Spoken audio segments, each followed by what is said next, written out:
Со милената фамилиарна слика на сега покојниот Јордан Рашанков и објавуваме жалната вест за неговото починување во 81-та година од животот во Лос Анџелес во Соединетите Американски држави.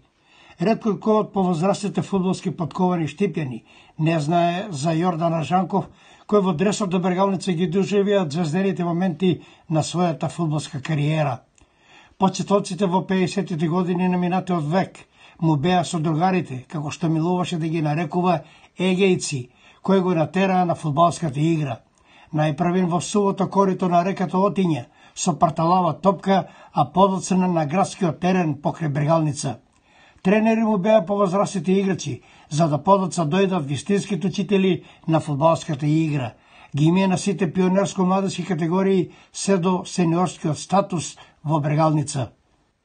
Со златни букви е запишена годината 1964, кога Бергалница како македонски шампион по квалификацијскиот меч со Титоград влезе во тогашната втора Југославска лига. Тој успех го постигна играчите Ефремов, Иванов, Манушев, Хаджиев, Ципушев, Наджаков, Желев, Ашиков, Ржанков, Гордош и Спасовски, како уште и Миладинов, Чупев, Каракашев, Јекимов, Арсов, Крстев, Бостич. Дел од публиката искрено раскажуваше Ржанков, не го сакаше, но затоа пак беше исклучително омилен кај тренерите.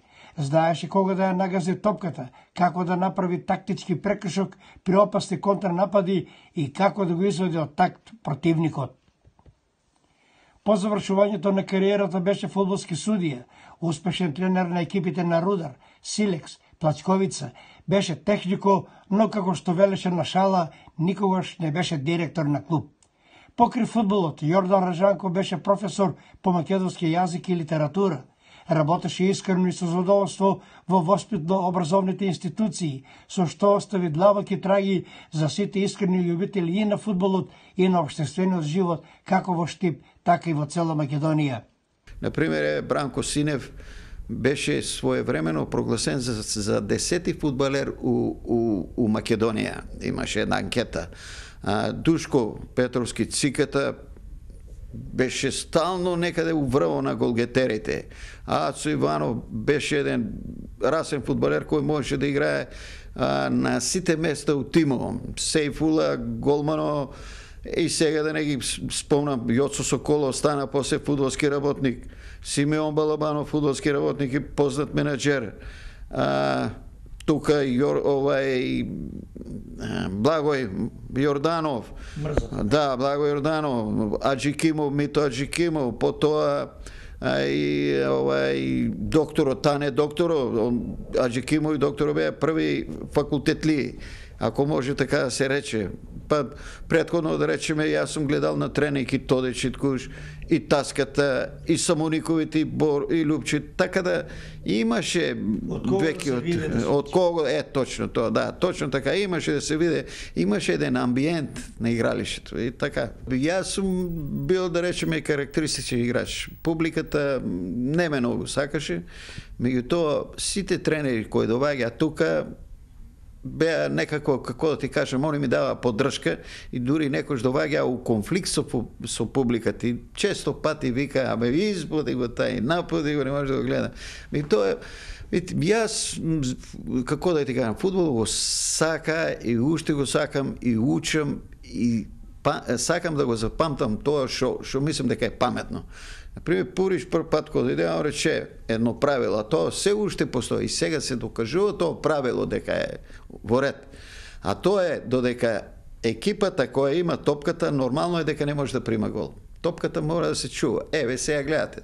Значи, а тогаш беше само напред. Пуце напред и не мисли. Меѓутоа, секако сите потези, у сите спортове тргнуваат од главата, од тука. И тоа додека дојде до доле, до стопалото. И не е само да ја пуцаш топката, него треба да имаш, да знаеш дека ќе шетнеш. А ти го имаше тоа? Јас се трудев некако да топката биде у мене. Јас кога влезам во игралишето, јас забравам на се. И сега, еве сега, уште вака рекреирам И трчам и они се чудат, овие колегите сега, и ми викат, што трчиш толкова? Ја улезам ли, морам да трчам. Сега, тоа е едната работа, другата работа. Секој фудбалер, ако сака да стане фудбалер, поготово сега, како тактиките се промени, како се игра многу густо, како ти кажам, мора да имаш секојаш решение, идеја да имаш, прво мора да се мисли пред да сприме топката. И злочин е да му дадеш на твој соиграч, ние у свое време ги викаме така, лоша топка, коска топка. И така е. И јас мисля дека, и мислам тоа сега се докажува дека треба да ја сакаш топката, треба да мислиш, треба да имаш идеја, и без идеја и нема ништо, без решение. Дури јас, кога се навратиме како тренер после Костана, јас секој сум барал од играчите да имат идеи. Тие што го водат фудбалот, поготово менаџерите, они треба да се замислят. Ако немат публика, уопште да не се зафаќат со фудбал.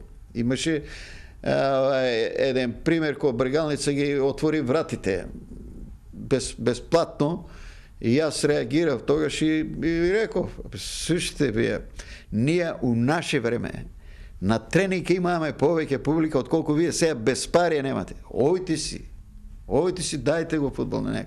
Така да на запад е пазарна економија. И нема проблем. Еве, да ви кажем пример. Летоска беше Барселона у Лос Анджелес, на Галакси, кај Бекам. 85.000 гледачи. Најефтината карта $35. Значи, исплакај се. Ти треба да направиш производ да биде актуелен. Во името на целокупната редакција на М-нет телевизија, искрено сочувство кон семејството на Јордан Раджанков и нека му е вечна слава.